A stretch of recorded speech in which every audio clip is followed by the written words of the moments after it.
What's going on, everyone? Welcome back to the Dropping Knowledge podcast. I'm sitting down today with my longtime friend Mike, aka Last Line of Defense. What's up, dude? Man? Thanks for having me. Yeah, I'm glad you could come down here. Been talking about doing one for a while. I know. We always have really in-depth sort of workshop type of talks about YouTube and everything that we're doing. Yeah. And every time we're having these discussions, on our camping trips, I'm always like, damn, we should be recording this right now because people are going to find it interesting. Hopefully you guys find this stuff interesting.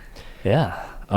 What's an elevator pitch that you give people for your channel now? I'm sure it's pretty similar to mine, depending on what the person knows about me. They're like, oh, you make YouTube videos for a living? Oh, what do I do? What do I make them about? Yeah. Yeah. Everyone who is watching this right now, you probably know Mike from watching my channel. I'm sure you subscribe to him already. If not, I'll leave a link in the description. But I always cater my elevator pitch, depending on where I'm at. If I'm out riding a skateboard, I'll be like, oh, I do a lot of electric skateboard videos and whatever. Or if I'm at a range, I'm like, oh, well, I have a dedicated firearms channel, whatever, travel in a van.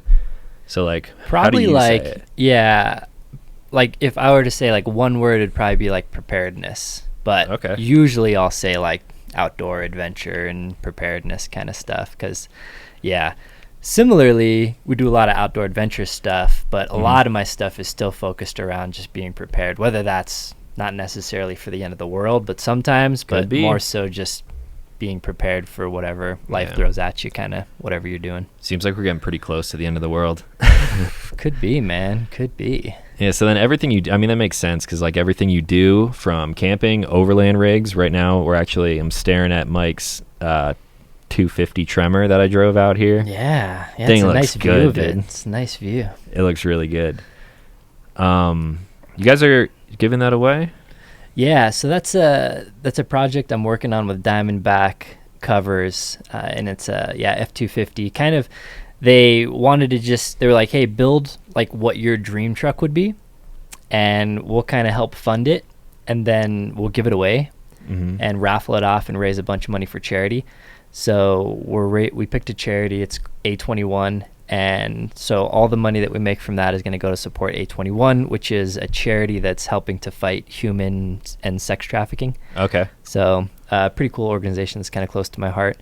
And I kind of pitched that at Diamondback, that kind of cause, I guess, because it's not, it's not a sexy, cool, popular veterans or off-roading, it's just a kind of a cause that isn't talked about too much. Yeah. And fortunately, they were on board, so... Yeah, that's happening towards the end of the year, probably Q4, beginning of Q4. I think we're gonna start it. Okay, you're not getting rid of it that soon, though, right? I think the goal is for it to be given away, right about the end of the year. Okay. Yeah. Damn, dude, I feel like you didn't even have it that long. Yeah, I know. It's about a year. So when they kind of engaged me for this, they were like, "What do you think? Maybe about a year?" And I was like, "Yeah, a year sounds good." Yeah. And it came together pretty quick. It did. They were expecting it to take longer, the year, but I just kind of got it done pretty quick because I wanted to enjoy it for a bit. Yeah. So it's if you guys have seen the video on my channel, it's the truck that I drove 32 hours all the way out here, and I feel like it was maybe a month max later, I saw your post on Instagram, your first trip to Moab in the truck, and it was just this huge fucking beastly massive tires, kitted out KC lights, and all this, and multicam wrapped. Yeah. The planning stage took a while, and I have a bunch of build partners on that truck. If you're interested in the truck we're talking about, if you're just listening on audio or whatever, you can check out my channel, Last Line of Defense, or Instagram. Yeah. But the build partners, I was in talks with them for a while, so there's a lot of planning going on behind the scenes, and then when we were ready to go, we just kind of pulled the trigger, and then it came together really quick. But that was just because there's a lot of planning before that. But it's definitely the most badass Ford I've ever seen, because a lot of people who, you would know more about this than me, but I feel like people who are driving Fords and Chevys and stuff aren't overlanding them as much as people are just lifting them and putting wheels and tires on them. Yeah, for sure. They're more like bro-dozers, mall crawlers, 20s, 22s, whatever, 6-inch lifts, and so this is definitely more adventure purpose-built truck. But all right, so fire question: if you could have the option, would you keep that and get rid of the Tacoma? I think so. Yeah. You think so? Yeah.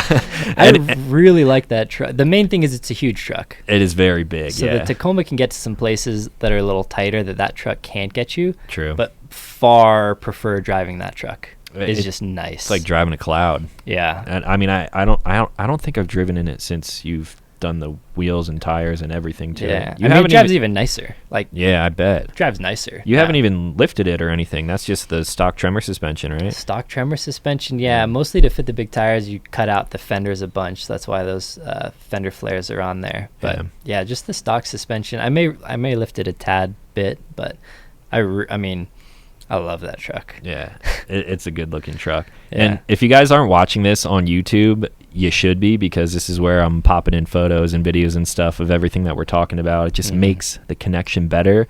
You guys should definitely subscribe and like and comment on these videos, because this is the only way that I can like communicate with you guys who are listening and stuff like that.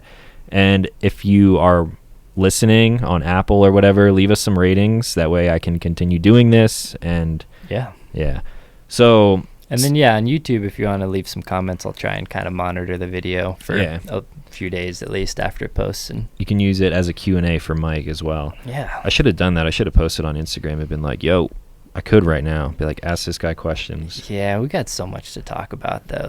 That's true. I'm not going to do that. Yeah. All right, so speaking of vehicles and stuff, the last camping trip that we did on your property, actually, you made a video about it on your channel, which you guys can find at Last Line of Defense. We were talking about a lot of stuff, talking shop, talking about like all of the opportunities that we've been presented with through YouTube and everything that we're doing. And one of the points that I had written down is that a lot of people, like, how has your audience been receptive of you, like, doing this truck build, doing the giveaway, and I forget what the last vehicle you had was. You had like that Tundra for a little while that you just took on a little trip. Yeah. You're doing all this like crazy stuff. How is the audience receiving that? Like, are they split on it? Are they all stoked? Are they all kind of pissed? Like, oh, yeah, rich I mean, guy. it's definitely mixed. So people that actually follow my content, like I talk about, like, I don't own this truck. We're giving it away. I'm raising a bunch of money for charities. Everybody should be stoked on that. But on a surface level, people, if they don't look into it, they look at your Instagram, you're like, yo, this dude's got like 30 vehicles. Yeah, so you get must be nice and daddy's money all the time. And yada yada, YouTube money or what, whatever. I think it's pretty well known that a lot of YouTubers that are successful at YouTube, not that I'm like a small fish in the YouTube world, but a lot of us are working hard. So like, obviously there's going to be some financial incentive, some financial gain to working hard. So I'm not poor or anything like that, but probably it looks like I'm really rich, and I'm not, because of the opportunities that have been presented to me. So we were talking about this, and I'm in this weird place where I have tons of opportunities because I'm in an industry that is hot, and a lot of companies want exposure and they want to work with me or whatever. Right. Same with you. And so I have all these opportunities that I'm turning down. I turn down 99% of the opportunities presented to me because A, I don't have the time, but B, more related to what we're talking about, it disconnects me from my audience, really. 100%. There's people that are like, I followed you for your Tacoma. I was here when you used to just be a normal guy and yada, yada, yada. Yep. I'm like, I'm the same guy. I just have, if you could build an awesome truck and raise hundreds of thousands of dollars for a charity that you're behind, why would you not? You're saying you wouldn't do that. Right. That's what I had written down in my notes. I was like, we were talking about catering to the average person, because you and I both grew our audiences and sort of still strive to not cater to the average person, but like, we are just average dudes. Yeah. Now that we've been doing YouTube for so long and we've been presented with all of these opportunities, like with working with big brands like Polaris, and you're working with people like Toyota, and you did that series with them. From an outsider's perspective, especially just in like photos on Instagram, if you're not watching all of the videos and getting the full details, it looks like we just make fuck you money and we're just doing whatever we want with our lives. Yeah. And it's really not that. So I know my audience says this quite a lot, especially in like the gun world too, but they're like, oh yeah, you're reviewing these $3,000 guns and blah, blah, blah. Like I remember when you would just review an off the shelf Smith & Wesson. I'm like, yeah, but if you were in my shoes and you were presented with the opportunity to review some like badass rifle that you've always wanted to get your hands on, why would you not take that opportunity? Like, I'm not making videos to sell people stuff. Yeah. I'm making videos because it's informative, it's entertaining, and it's something that I enjoy. Yeah, hopefully, like you and me both, we make videos that are interesting to ourselves. Yeah. And for that, sometimes, like, probably you too, but I'll get called like a sellout. All the time. And I'm yeah. like, I'm the exact opposite, actually, of a sellout. I am making the exact videos that I want to make. Yep. If I was a sellout, I would continue just making gun videos, or That would be the easiest way. making Toyota videos. My channel would grow, I would blossom and flourish, and I would be known as that guy, but that's not interesting to me. So I reverse Exactly. sellout by trying to do the stuff that I personally want to do, and then you kind of get labeled as a sellout because you're into different things or whatever. So with that mentality, do you think that has hindered your channel at all? Because I'm in the same boat. Like from the beginning, named like the series on my channel, Stuff and Things. Like Yeah. from the get-go, I'm doing whatever type of stuff, whatever content. I'm doing a bunch of traveling and different things. Like I'm doing whatever I want to do. If I think it's interesting enough for me to carry around a camera and share it with people, like that's what I'm putting on my channel.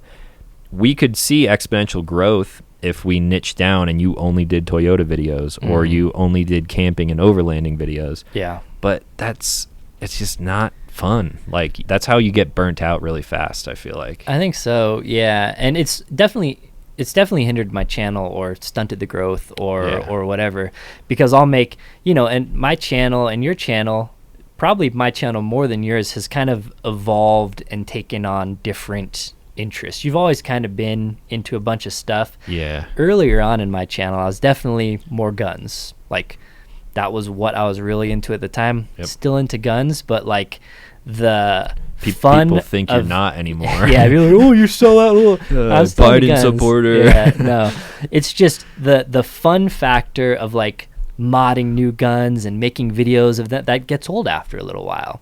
And Yeah. while I still loved guns, I'm obviously a diehard Second Amendment supporter. I mean, I own and operate a holster company.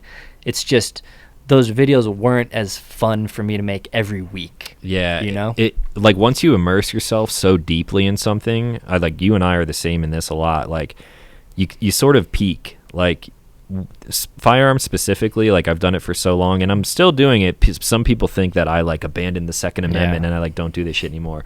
Trust me, when I find something interesting and I want to make a video on it, it's gonna happen. It's just not every single Sunday like it's been. That shit's expensive. But when you immerse yourself in something like that, you are presented with so many opportunities.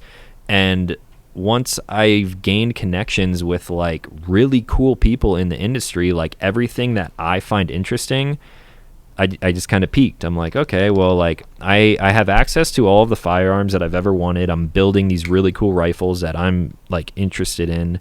And outside of that, I'm just like, okay, well, these are the things that I would use in a real life scenario. I understand people want reviews of like the newest this and that, but there's a million other fucking people doing that. Yeah, there's a lot of good content out there. There and is. when I started, it was to make content that I didn't think was readily available out there because there wasn't as much of it. So I think my channel did start as kind of an educational channel, and it still is. I really try to educate. Right. But now there's so many gun channels out there giving good quality education that I'm Yeah. like, what is another Glock 19 review gonna do for the community? Right. Nothing. It'll do something for me.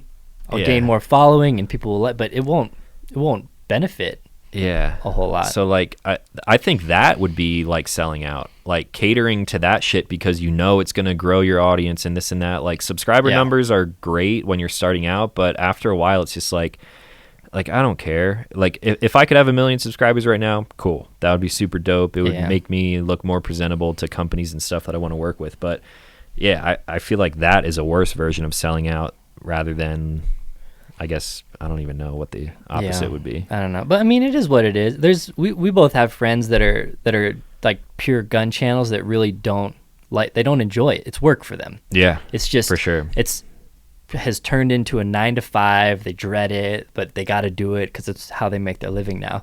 And you and I have kind of been able to adapt our channels to still be enjoyable. I really like making videos. I really like talking about the stuff I talk about. And I think what helps with that is having a variety of stuff that you're into.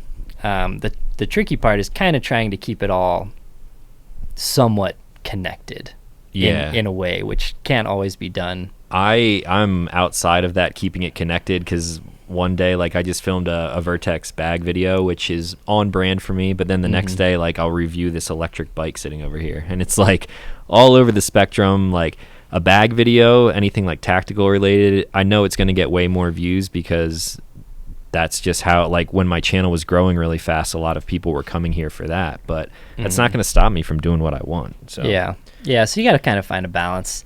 I don't, I'm kind of getting into a new place in just my personal life where I'm going to start building a house, right? And so I bought some property. I'm going to start building a homestead. And I'm doing stuff that for me is central to my channel, like preparedness. Like, I'm planting an orchard.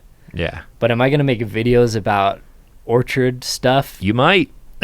Yeah, probably not, you but might. like, maybe it'll make it in there. Like, it'll make it into some videos. Yeah. So I kind of talk to my audience on YouTube and stuff, and I say, hey, I try to like get them involved in a sense. Like, and this is why I'm doing this, and yeah, sharing and kind of it. ask them, like, let me know in the comments, like, do you want to see me build a house? Yeah.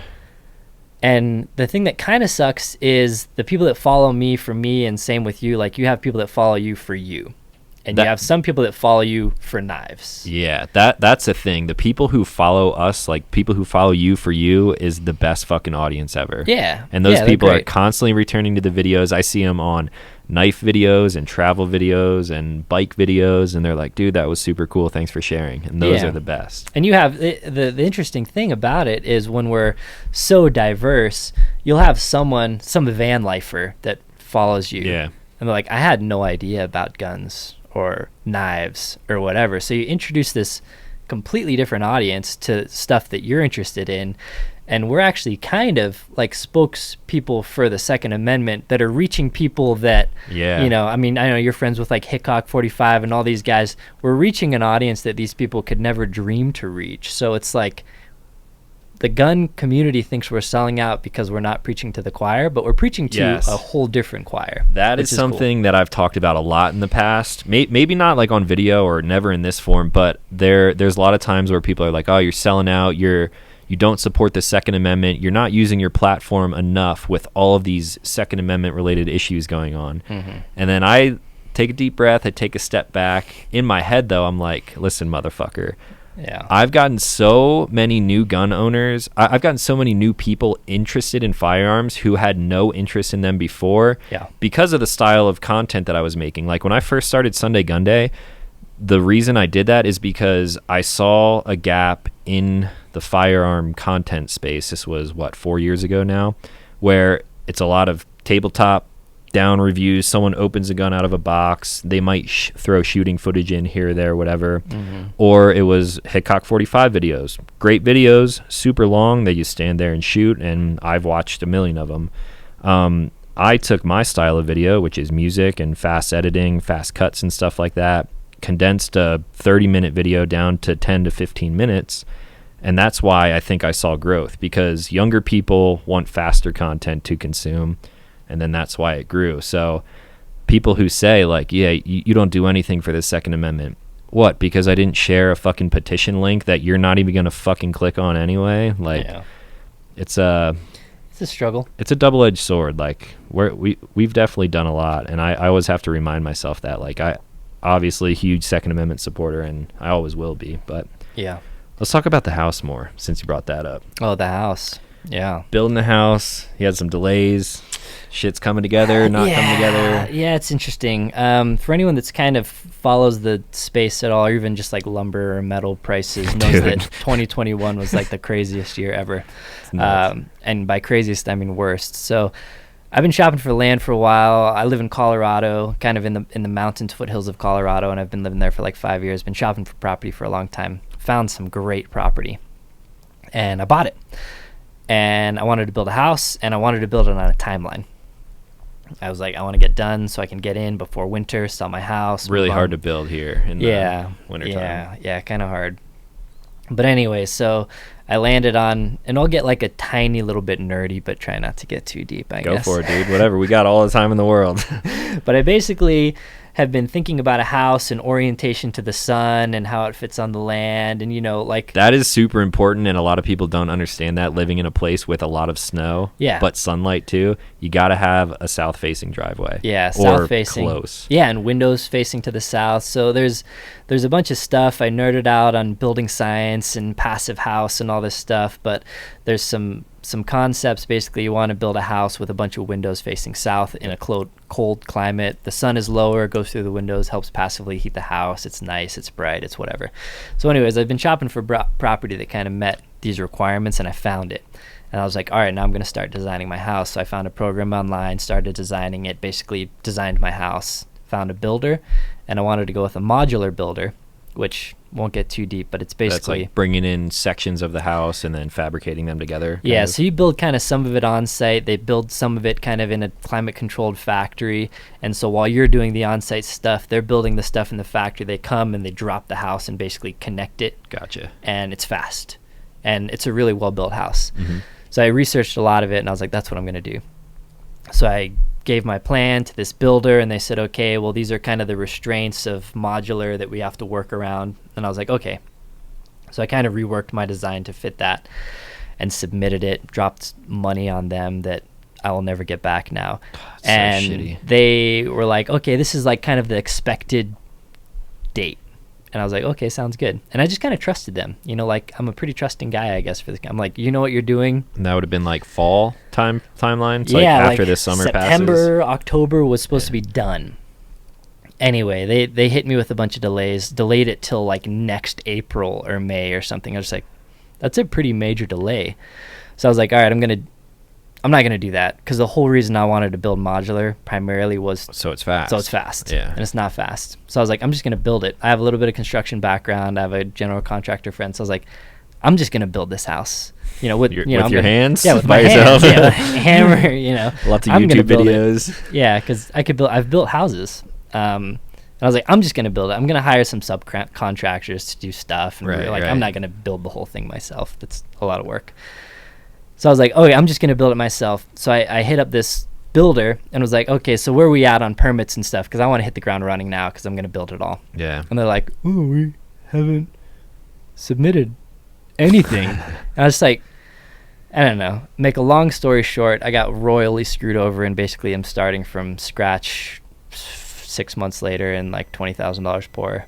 Yeah, dude, that fucking sucks. Like, I mean, there's nothing you can do, though. With the way prices are, it's not like you could have picked another builder. I mean, you can't get that time back anyway. So I could have, yeah. The main thing is time. I mean, yeah, losing money obviously definitely sucks, but the time is... So then I just kind of took a step back and a deep breath and was like, I'm obviously not going to hit my timeline. So I kind of restructured the house a bit, designed it a little more like exactly how I wanted it. So now you're getting something maybe better. You had to wait longer, and it sucks, the situation, but it's like the silver lining, I guess. In the end, I'll get a house that I like more, because originally I was designing within some of the confines of modular, which is sizing and window sizes and ceiling. So now I'm building exactly the house I want. I mean, if I won the lottery, I would build a different house, but I'm building, realistically exactly the house that I want. So overall it'll be better. Yeah, that's good. Yeah. I mean, as long as you're going to be happy with it regardless, because that land alone is fucking awesome. Yeah, I'm super stoked about it. It's just, I'm going to move into it probably next summer instead of this fall. That's kind of a bummer, but you got stuff to keep you busy in the meantime. With YouTube and travel and everything else you got going on. Yeah, now building a house, so it's not all bad. Yeah. So during this whole conversation, I was like, should I mention this? I don't know if I should mention this, but let's just, we're going to share, I'm going to share some behind the scenes stuff. Breaking news for anyone who listens on the podcast. Mike's building a house. I'm also building a house. and I don't know if I'm going to show it on the channel. Like Mike and I were talking about this. Mike, I've shown him everything, and we're homies, obviously, but I want to sort of retain my privacy with everything, but gonna be living in a house, not selling the van, because I know that's the first question. Everyone's gonna be like, oh, sell out. What, are you gonna turn into a ranch channel now? Like, no. But I am extremely excited about this, because as you guys know, I've been mobile pretty much since I graduated college. I was traveling around doing IT work, and then I bought the van instead of buying a house. So now I've saved up money through traveling. I'm now building a house, and you guys will maybe see some of it on the channel. I don't know how much I want to share yet. Yeah, a little bit. I mean, it's exciting. It's a big part of your life. I'm excited about the garage. Yeah. Just having a garage. That's another thing too. Like I would love to share it with people, but because my audience is so all over the place, I know, and I shouldn't care what people think, and I really don't, but there's going to be some people who are like, oh my God, building a house, like YouTube money must be really good. It's not. It fucking sucks. Like, you guys know, my main channel just got fucked a bunch of times. But at the same time, like, some people would really love to see that, because I'm in my 20s, late 20s, going through something that a lot of people go through, whether they're building or buying a house, and it's fucking exciting. Like, I'm so stoked on this.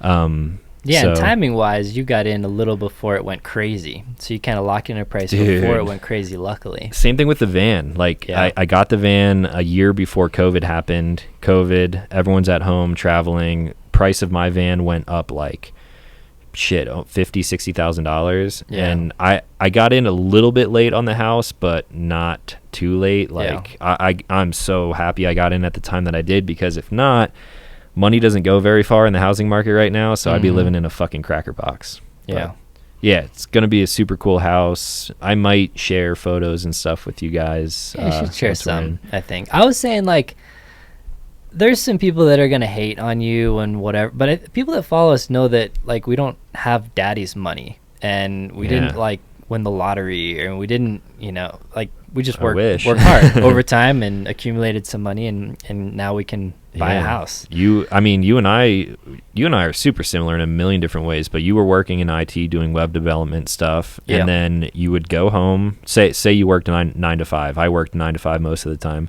I would drive back to my apartment wherever I was living at the time, and I would turn on my camera and record a 20-minute video, edit it, post it, midnight, go to sleep, wake up, do it again. Yeah. And I did that for 2.5, 3 years, until I started getting to a point where I wasn't making quite as much money by myself, but it was at a point where I was like, I'll take a pay cut of losing my IT job, taking less money overall, but being way fucking happier, because I can do whatever I want. Yeah, you have freedom and do a lot of interesting stuff. Yeah, and that's what people, I get that question a lot as well. Like, I don't think it's mean, like, how do you afford all this stuff? I think people are curious. That's true. I'm like, I mean, I worked a decade in the tech industry as a back-end programmer, web developer.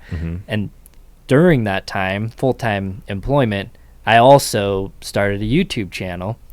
The YouTube channel, as most YouTube channels do, eventually starts making money. So I had a full-time job, had the YouTube channel that made money, and then I had a holster company that I also started. So I was effectively working 3 jobs. Yeah. And so when you're working 3 jobs, hopefully you're making money. Yeah. And it's got to be something that you want to do. Like, a lot of people, like, we share our stories all the time, and they're like, oh, all I got to do is start a YouTube channel and I can make more income. And, like, that's not why I started a YouTube channel. I know that's not why you started it. A lot of people do. They get their hopes up thinking that it's, like, their way out to have more freedom in life. And it's fucking not. Like, it's a lot of work. I started doing it because I've always carried a camera around and, like, filmed doing dumb stuff with my friends. And then it just turned into more than that. So a lot of people sort of, like, shoot themselves in the foot thinking that it's, like, an easy way out, because it's not easy, dude. It's a lot of work. I think it's tough to start a YouTube channel with the intention of that being your, like, full-time employment. Yeah. Like you're saying, some people do it, but we both started just very casually on the side, like, for fun. I think that's how most people see success, like, just organically. It's something that you want to do, because if it's something that you're forcing yourself to do, like a lot of times gun videos for me were being like that, like doing a video every single week, like it's so time consuming and it's a lot of work. So I'm just like, that's why I've cut back on not doing one every week, because I'm just like, dude, it's a lot of work and I know I'm not stoked on it, so I'm not going to be stoked on video, which means they're going to see that and people aren't going to like it. So yeah, life is all about balance. yeah, You and I both could crank out more videos and do more stuff and work harder and grow our subscribership and grow our income, but For sure. at the cost of happiness, I guess, probably. yeah, like when I left on my recent trip, I went from Colorado down through Utah, down to Vegas, Arizona, and back up. For the first week of that trip, I was like, everyone seems to want more content and stuff like that. I totally get it. I'll put out as much as I can realistically without like hating myself.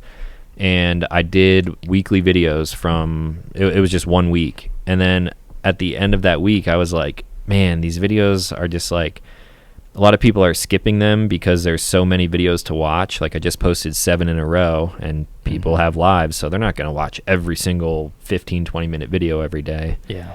So daily is not the thing for me. Have you ever done daily videos? No. Dude, it's like, it's fun when you're traveling, but it's also a ton of work because I'm driving, I'm hiking, I'm going on adventures, Yeah. finding a camp spot for the night, and then it's fucking 8-9 o'clock at night, and then I gotta sit down and edit and try to find a way to post the video by the next morning. Like it's a lot of fucking It's tough, work, man. Yeah. I've always had a full-time job, still do, you know, in addition to YouTube and everything. So I haven't that's true, yeah. really had the time for it. But even if I didn't, it would be really hard for me to make a video every day. Yeah, it's not fun. I think the longest I've gone was like a month.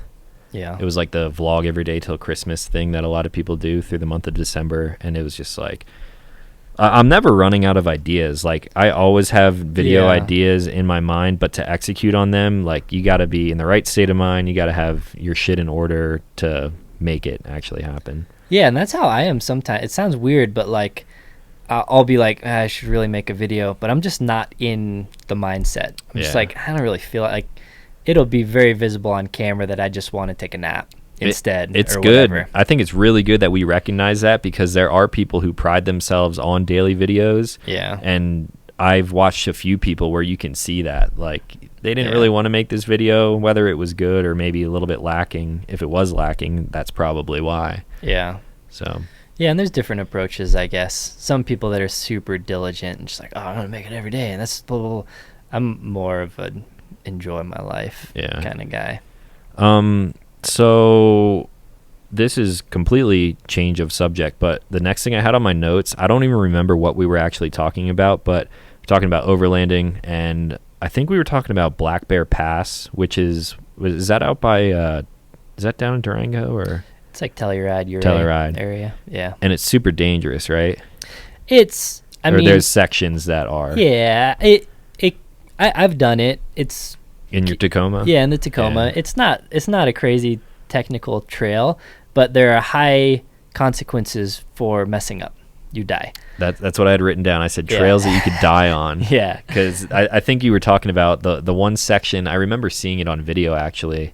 It was like super off-camber rock crawl. I think to your right was just like a fucking waterfall and like cliff. Yeah, a lot of it is just shelf roads. These are old mining roads that Okay. they just kind of carve into the mountains. And they were for whatever, buggies back in the day, you know, like small. Probably like donkeys and Yeah, pack yeah, mules and walking stuff like that. and- yeah. But anyway, so these roads are very narrow and they're right on the side of the mountain and they have really sharp switchback turns. So it's like a 5-point turn to turn and get, you know, going the other way. And you just kind of carve down the mountain. So and there's boulders and there's rocks and there's loose rock and, you know, there's a lot of things that could kill you, but it's not like people are dying on it every day or anything. Like plenty of people do it and don't die. But yeah, it's risky for sure. What is like one of the scariest moments you've had with overlanding or a trail, whether it's like an obstacle? I remember an obstacle in one of your videos.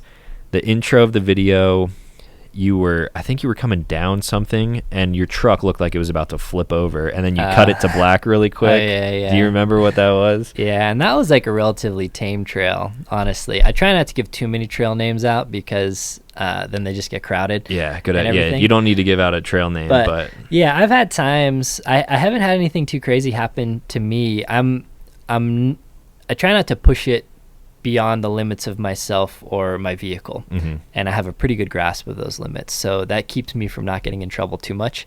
But yeah, there's sometimes you misjudge a drop off and your car gets off camber and goes on two wheels, or you're just like didn't realize how close you are to the edge of a cliff. What would scare me the most. Yeah, so a lot of Telluride and Ouray, which are just legendarily absolutely beautiful trail, like one of the prettiest spots in the country, really. And I go out there. I try to go out there once or twice a year. Yeah.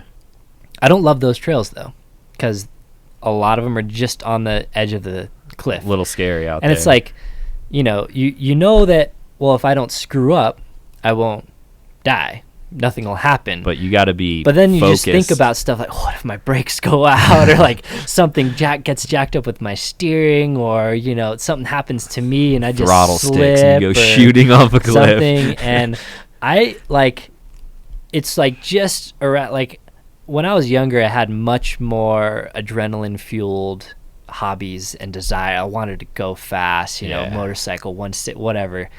And the older I get, I'm kind of like, I like to be a little safer now. So now some of these trails are more like they're right on the edge of what I enjoy. And what I enjoy is the views and the scenery and the camping and the camaraderie ship or whatever. And I'm realizing the older I get, the less I actually enjoy that butt pucker, adrenaline stuff. So I still do them, but I don't like them as much as I used to. I'm still on the fence about that. I did a article write-up thing with UTV magazine. We can talk about the Polarises and stuff later too. And one of the questions was like, it was when I was reviewing the Trail S for Polaris, and he was like, what motivates you to get out there? And I was the only one who didn't say like the views and whatever, because I get views all the time, like with the places that I'm going. But I said, maybe not like the butt puckering adrenaline rush adventure stuff, but I like the actual travel to the places more, whether it's on a mountain bike, whether it's skiing, whether it's on a side-by-side, or even just in the van. Like I like the act of, I like driving things, I like riding things, and I like getting to those points to see the views. But I enjoy, like when we go mountain biking, like we'll fucking ride all the way to the top like we did the other weekend, and it's like, damn, these views are nice, but we're not there to look at the fucking mountains. We're there to rip down and like have fun, which can be dangerous, but I'd say we play it safer in our aging.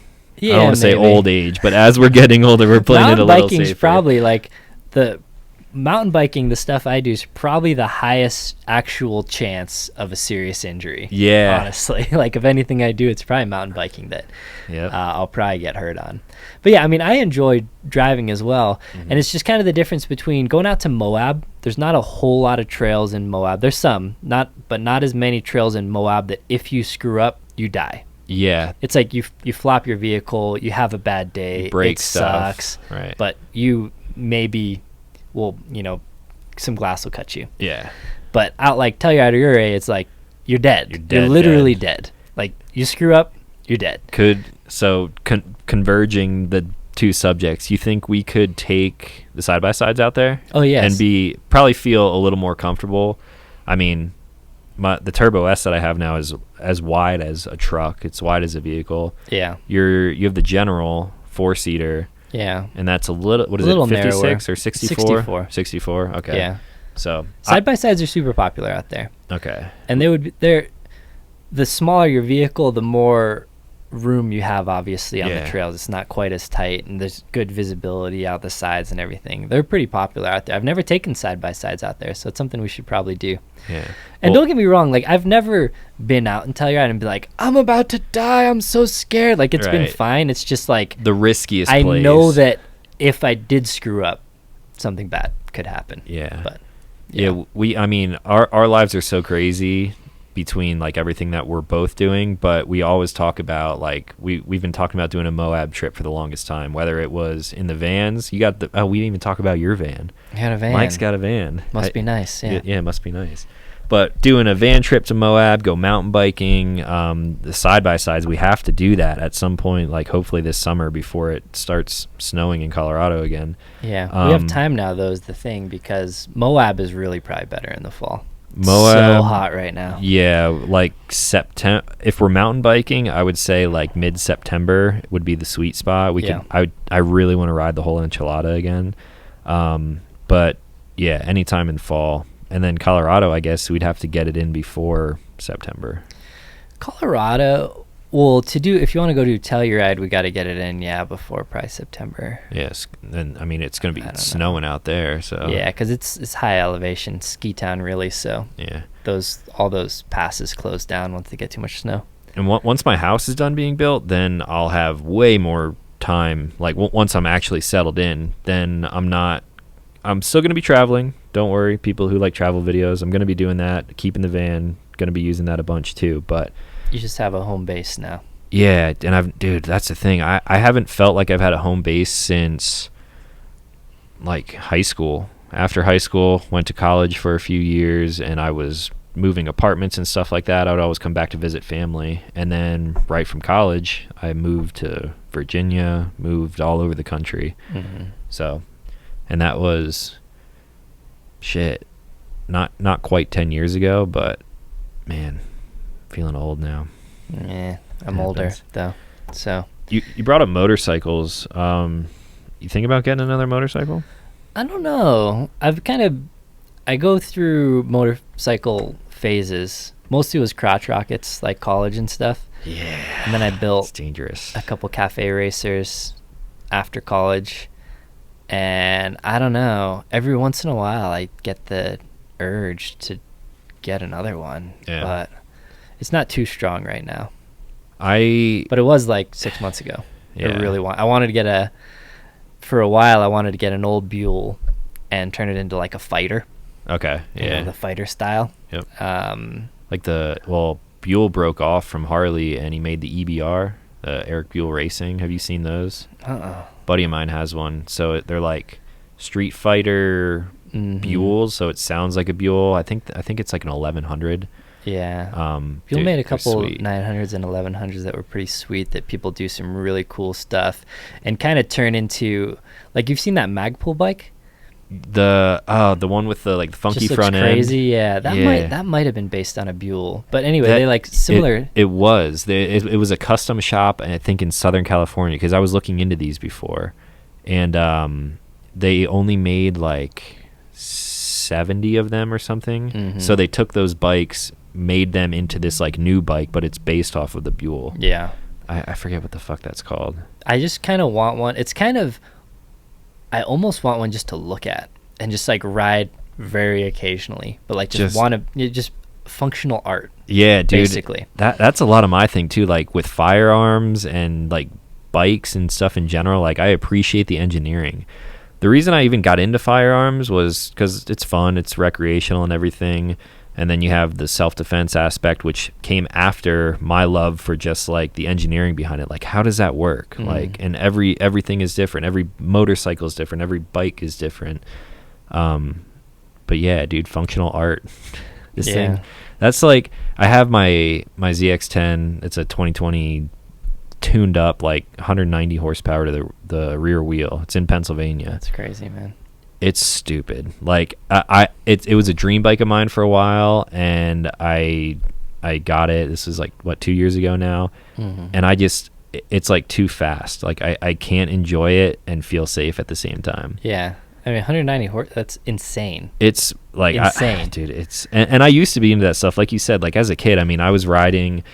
I think I had my motorcycle license maybe even before I started driving, before I like had a car in high school.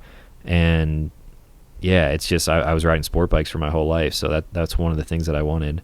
They're fun. I mean, yeah, they're fun. But I've almost died many times on a motorcycle, and probably 80% of the time it wasn't my fault at all. Just getting cut off or whatever. and then the other 20% was just me being stupid.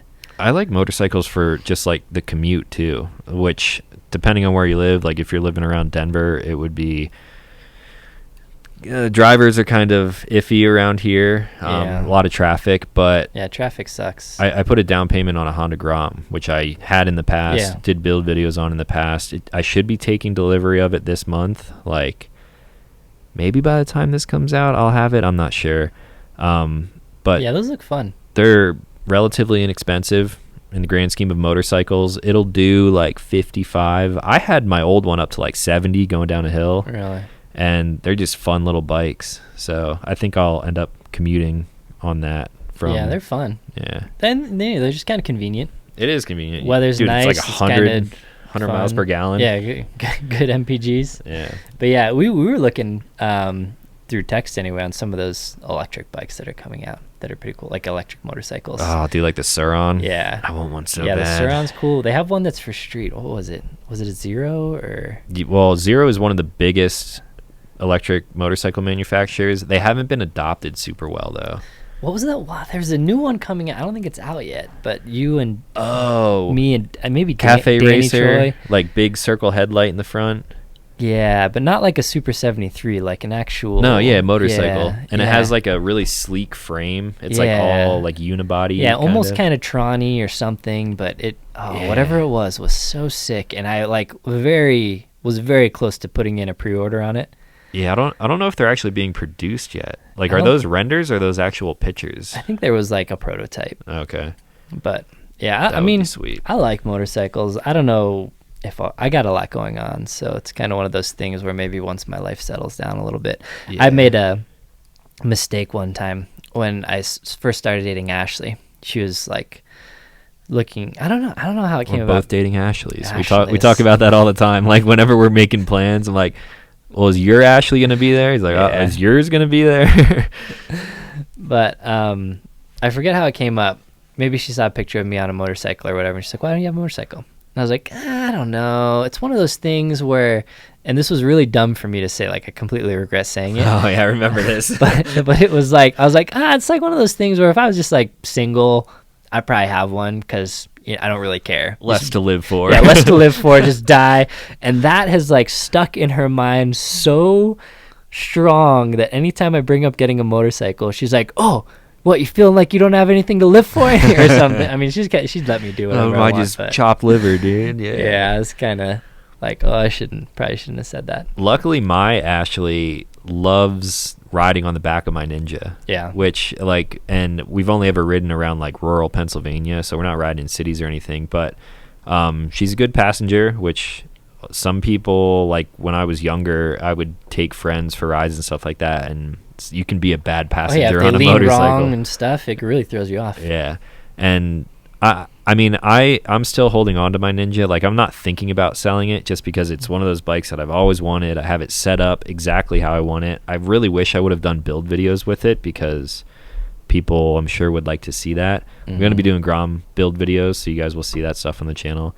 But yeah, it's one of those things. It was like people are into watches, and they go out and they'll buy a really expensive watch after they got a promotion or a new job or they reach some milestone in life.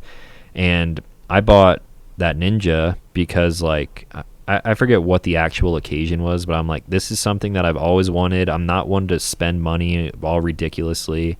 I was like, this is something I really want, so I'm going to get it. And I was just like, I'm fucking happy with it now. Even though I don't ride it much, like, I'll be riding it actually this weekend when I go pick it up. But yeah, that's cool. That's the other thing. Like, I feel like whenever you and I talk, we're super, as weird as it sounds, and it probably sounds like we're lying, but we're both not materialistic, really. Like, I would be, dude, you look around my office right now. Yeah, you'd be like, yeah, right. Yeah, right. Look at all this stuff you have. But I'm super happy with not much, and I've just kind of fallen into a thing through YouTube where don't get me wrong, I enjoy cars and I enjoy all this stuff, but like, I'm very content with not much. So it's kind of, we're both in this weird position where we're like kind of minimalists at heart. Yeah. But like when I look around the office right now, there are very few things that I have bought personally for me. Mm. I bought your old mountain bike. Yeah. Thanks for selling me that. Yeah, man. Got hit by a car. You guys heard that story? Literally the first day. Did you tell it? Yeah, I told it on a podcast, I think like 2 weeks ago or something. It's all fixed up now. I'm excited to ride it. So like that's something I bought myself. My other mountain bike, I did buy that too after riding yours. Dude, you rubbed off on me with the mountain bike thing. That's fun, man. So fun. But everything else was I either bought specifically for videos because it's something that people wanted to see, or it was sent to me by the company that I was sort of interested in, like this other electric bike here. Yeah. I did videos for them in the past because the bike is cool. They let me test one out, and they just sent me one as like a thank you. Mm-hmm. So it's like, it looks like I'm materialistic as fuck, but I don't truly care about all the stuff. Yeah. I mean, traveling in the van for the past like year now, it's pretty obvious that I don't have much with me. Mm-hmm. And dude, like everything that I own could pretty much burn to the ground other than like guns and like actual valuable stuff, and I would be fine. Yeah. Yeah, I'm the same way. Like I'm not really that attached to stuff. It's nice, don't get me wrong. Yeah. But I think that's another thing too. Like you just get oversaturated. Like I remember the first time a company reached out to me and they were like, hey, we found your YouTube channel and we'd love for you to review our GoPro case. We'll send it to you for free. And I was like, fuck yeah. Yeah. Like this is so cool. yeah, And right when you start YouTube, I put man. so much effort into this fucking video of a waterproof GoPro case. I forget what the fuck it even was. Yeah. And that started it, because then other companies see you're reviewing products like that, more of them reach out to you. And I don't want to sound ungrateful, but we're at the point now where like the emails get overwhelming. Yeah. It's crazy. Yeah, like, a dozen a day or whatever.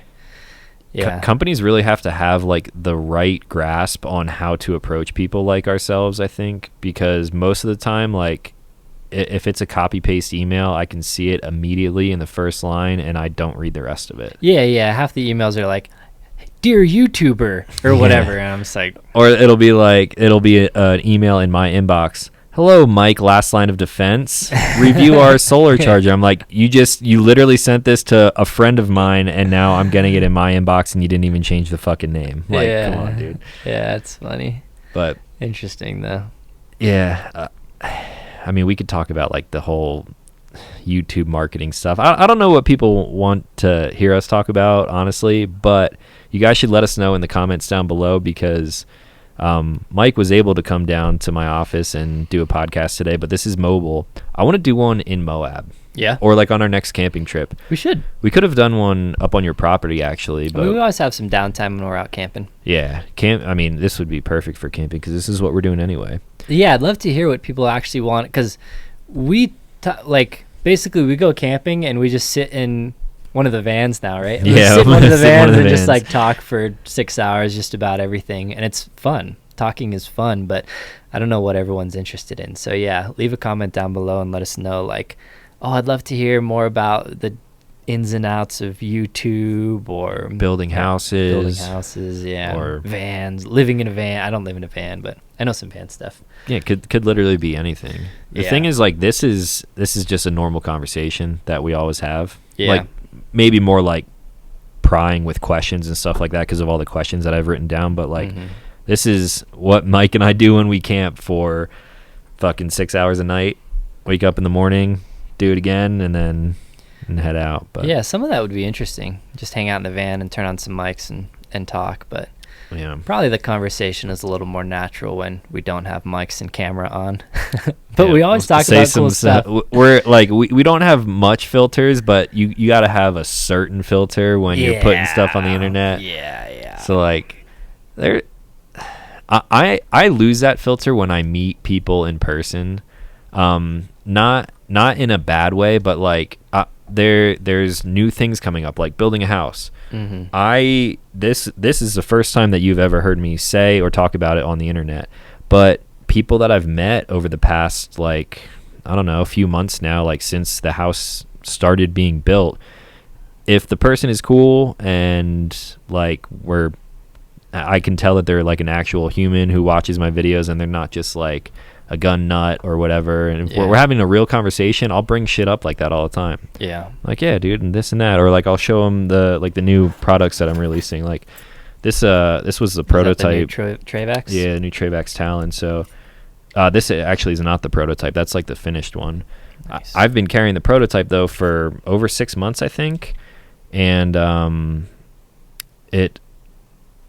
would like show people on the road. They're like, "Yo, what about that keychain tool that you're making with Travax?" I'm like, "Well, there it is." Speaking of that, it's live right now. So if we haven't sold out already, I mean, right now for us it's July 1st. This isn't coming out until like 2 Mondays from now, but these are available right now. 2 different styles, whatever. You guys already saw the video on that. Sweet. Yeah, I like it. What else do we want to talk about? I don't know. Do you have any other notes?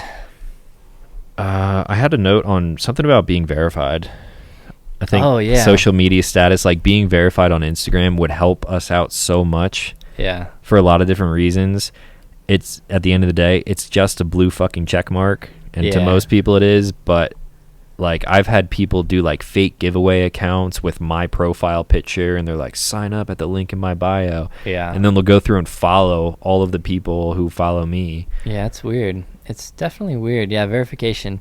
It's one of those things where if you were like on the radio or on TV or in a movie or on Spotify, then they just verify you. Yeah, if you're a writer for like some bullshit But it's news thing, like, Weird you get that there's verified. no carryover. And again, like it sounds like neither of us actually care that much about Yeah, being we're verified. not complaining about this. I think it's just an But interesting topic. It does seem that like if you have a presence on the internet, Mhm. YouTube, you should have a process to get verification. Dude, if like you- YouTube, you do. Well, I think they've kind of changed it now, but it used to be like you hit 100K on YouTube and you're verified, Yeah, and or we're, you we're apply for verified. verification.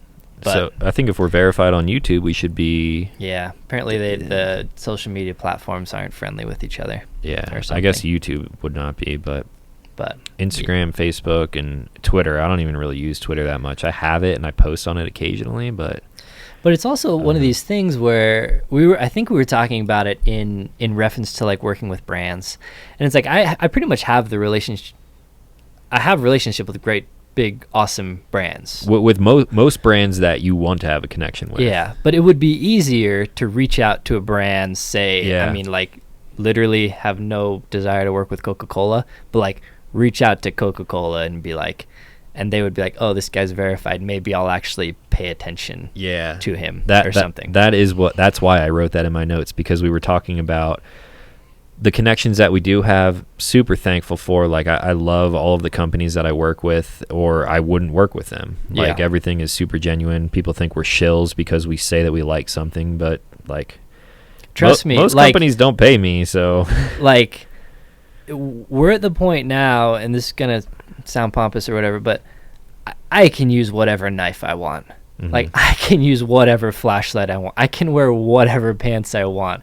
There is zero shill going on. I just use what I actually like. you couldn't. That's why I get so sick when people are like, you shill. I'm just like, The thing is, Literally, you no. couldn't pay me to use something that I'm not stoked on. Like, say there's a big box of knives sitting behind me. Say Spyderco came to me and they're like, "We'll give you, I don't know what the number would be. We'll give you X amount of money to only use our knives for an entire year, or whatever it may be, retainer for a year. Like you're Yeah. sponsored by Spyderco." That would be hard for me to do. I love a lot of their knives, but there's stuff that I like more. And I'm also about reviewing and trying new things. So like that, it just wouldn't work. yeah, If a gun company, like I think FN was doing it for a while, they were like picking up like social media people to be like an FN shooter or whatever. yeah. It's like only carry an FN 509 tactical for a year and then we'll renew the contract or whatever. Like, dude, I'm sorry, but I can't do that. Like, Yeah. I got too much. Like, I'm not interested in that unless you're paying me an amount of money that makes me go, wait, what? Yeah. How much? Yeah. Like, I mean, granted, there's some companies that you just align with really well and naturally use a bunch of their products. yeah, But like Travax for me. Like, I've been using their shit for a long time. They Yeah. never paid me anything, and I've made a bunch of videos for them. And then I reached out. I'm like, hey, like, you guys can keep sending me stuff, but I'd like to like help you start an affiliate program. Yeah. And then that's and that's how why that affiliate started. programs are great. Yeah. Because I'll work with companies, I work with whatever, Vertex or Cool or Beyond or whatever. And I'm not like, at any given day, I'm wearing like 4 different brands of clothing. So it's Right. like it should be very clear that I'm not a shill. Right. Because I literally don't wear just like one thing, but you shill. Yeah. And I'm just like, You'll get it regardless. yeah. I wish more companies understood how the affiliate system seems to us from a creator's perspective, because a lot of companies reach out and they're like, oh, hey, we'd love to partner up with you. Sign up for our affiliate link and we'll give you 5% of all the sales that you make. I'm like, okay, like I'll sign up for that, but that is not that's not a good incentive for me to fucking post anything about like that. That's not good marketing. Yeah, that's not incentive enough. I'm pretty pro affiliate because it's so, like, pretty much every company has an affiliate program now. Like every company has an affiliate program. Yeah. So if you find something you like I'll push products and get affiliate commission from companies that I have no relationship with. Yeah. I really like this product. Cool. There's an affiliate program I can apply for. I get it. No relationship, but I'm still making money off selling their product. Yeah. They should reach out to me. Those are the best ones. But yeah. Because it's something that you truly stand behind. But companies like cold emailing you and just being like, oh, we have an affiliate program. I'm like, okay, but like I just don't fucking care. Yeah. Like I 9 times out of 10 or 99 times out of 100, I'm not signing up for that. It's just, It's tough. They're mass emailing. They got an email list from SHOT Show or something, and they just emailed everyone on the list or whatever. Are you going to NRA shows here? I think it's in Houston. When is it? I think it's in. Is it in fall? Well, last one that we went to was in Dallas, I think, or Indy, and we went to Dallas before that. But yeah, I plan on going to that at some point this year. I might. I like the NRA show. It's fun. I do too. It's more personal than SHOT Show because you can meet people who watch your videos and stuff like that. And I like SHOT Show still because I don't get into any drama. It's just I have some industry friends that are rad, and that's pretty much the only time I see them. You think there's a lot of drama at SHOT Show? Yeah. Is there? Obviously, there's a lot of drama at SHOT Show. I remember the last SHOT Show drama. That was good. Everyone was talking about. Speaking of expos and stuff, are you going to Overland Expo? I'll be going to Overland Expo West and Mountain West, so Arizona and Colorado. Okay. Actually, I was just talking to Backwoods about having my van in their booth. You have Backwoods stuff? I don't know if I can talk. I can talk about it. Okay. They're developing some stuff Okay. for the ProMaster, and my van's going to be maybe the first that it's on, but they want to kind of show it on the ProMaster. Dude, I'm going to be in their booth. Yeah. They that's told what you, yeah, they right? told me. Okay. Yeah. Yeah, let's do that. Is that Mountain West or West? You're going to be, they said Mountain West anyway, the Colorado one. Yeah, okay. I didn't know the name differentiation. I'll probably be at both. I'll probably have, the van probably will be at Backwoods at Mountain West, the Colorado one. I'll be there. And then I'll probably have the F-250 somewhere and maybe the Tacoma somewhere. So that week, like mid to end of August, I'm going to Revel Rally. So anyone out there, if you're in Colorado, I think it's in Durango, I believe. The Overland Expo's in Loveland. Mm-hmm. My van will be at the Backwoods Adventure Mod booth at Revel Rally. If you guys own a Revel, like chances are no one listening to this owns a Winnebago Revel, but I think it's open to all vans, and my van will be there. I'll be there all weekend filming and stuff like crazy. that. There's another like adventure van expo or something the week before Overland Expo in Colorado. That might be part of the one that I'm thinking of. Is that in Durango? Maybe. I don't know. Somewhere in Colorado. I don't know. But I don't think that one is Revel specific though. Okay. But after that, I'm going to Moab. So you should. In August? Yeah, between Revel Rally, the week before Overland Expo. So you should get your Ashley and come to Moab. Yeah. We're going to go ride mountain bikes. I'm probably going to buy Ashley a mountain bike for her birthday. Does she ride bikes? She can ride a bicycle. She has not mountain biked, like proper mountain bike. Yeah. Ashley has expressed a tiny bit of interest in getting a mountain bike. Then maybe you should do that then. Maybe. So I'm gonna gonna take the stump jumper out with me, I think, and then I'm gonna rent her just a regular pedal bike at one of the shops in Moab, and we'll probably ride Slick Rock Trail because it can be kind of scary, I guess, if you aren't comfortable with steep stuff, but it's not a lot of like no technical rock gardens or big drops or anything. Just a lot of kind of finding your path and picking a line. I'll be going to I'm going out to Utah early July sometime to get a bike. Oh yeah, shit. I was talking about coming out there with you, I think. We'll talk about this offline, dates and stuff to figure out. Yeah. But yeah, we'll do a Moab trip, film some stuff. I still want to do a Moab trip, take the side-by-sides out. At some point, we should do that. I got to get the setup for mine. I need turns and a horn and then I got to do that too. Registration.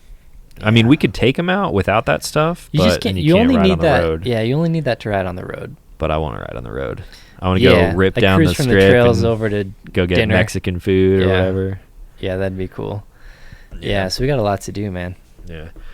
I guess we can stop here. We've been going for a little over an hour, but is there anything you want to plug, talk about? Anything coming up? Big video projects, new holster designs, whatever? All kinds of stuff coming up, but I don't have dates or anything. Okay. I'm working on a new holster design, actually, so I for the first time in my life, not have full-time W-2 employee job. I don't know if I told you. Yeah, I think we talked about that when we went to that Fox event. Oh yeah, so the end there is coming, and at that point will be the first time in the history of me doing YouTube and my holster company where I haven't had like a full-time job. That's so awesome. when that happens, I will be working on actually putting some effort into both YouTube and holsters. I'm excited for that because you and I have talked about that a lot too. Like, Talon's been encouraging me. Talon and like Roger have been we're all friends and talk about like, oh, just quit your job, man, pursue your dreams. And I'm just like, you're already pursuing your dreams as it is. Like you're fucking crushing it. So I think you'll enjoy it a lot more because you're kind of spread thin right now with everything that you're doing. Definitely. So you'll be able to, I think you'll be happier putting more effort into videos because you'll have more time to do that. Growing the holster company, I know it was never really a priority, but now like your holsters are fucking awesome. I use the Associate V2 all the time, and it's like, it's a good product. I mean, holsters are cool, and I think I make a good holster, and I've had other holster designs, and I've been asked to make other, because I make one holster design. That's it. Not because I can't make other ones. It's just I haven't really had the time or energy to put into it. So you think you'll add more? Yeah. Yeah. Okay. Yeah, I have a concept like in my head that I just need to create that I've been wanting to make for a while that I think will be really, really good. And the holster website is llod.us still? Are you going to change that or? I'm not planning to, Okay. llod.us. And you guys can use my code. This is sponsored by LLOD. You can use code, I think it's TalonSci. Talon checkout for 5% off holster orders. Yeah, isn't that 5, 10? I don't know. I'm not sure. Just type it in and then you let us know. But I have like 2 codes out there, Talon and Danny, and that's pretty much it. Shout out to Danny. Yo, Danny, I bet he's watching this right now. Hopefully. Danny, if you watch this all the way to the end. Danny should be right here. I know. I know you have FOMO right now. I'll buy another microphone, and when you come and visit, I'll set one up for you right here, buddy. Yeah, man. All right, man. Cool. Well, that's it. I think that's it. Social, just Google Last Line of Defense, and that's me. Yeah, Last Line of Defense on YouTube, Instagram, LLOD Gear on Instagram for holster stuff. Yeah, LLOD_gear. Cool. I made an Instagram page because I was like, I don't really do holster stuff on my main page. It's more like adventure content. So I made that page. So yeah, that's another thing that I'll probably put a little effort into. Spinning up the gears a little bit. Well, yeah, man, thanks for coming down. Looking forward to doing it again sometime. Hopefully some adventures coming up here soon. And go follow Mike. Go leave some comments. Let us know what you thought about this podcast. In the comments down below, if you're watching on YouTube, which you should be, subscribe to the channel, leave us some comments, and leave us some ratings on Apple Podcasts.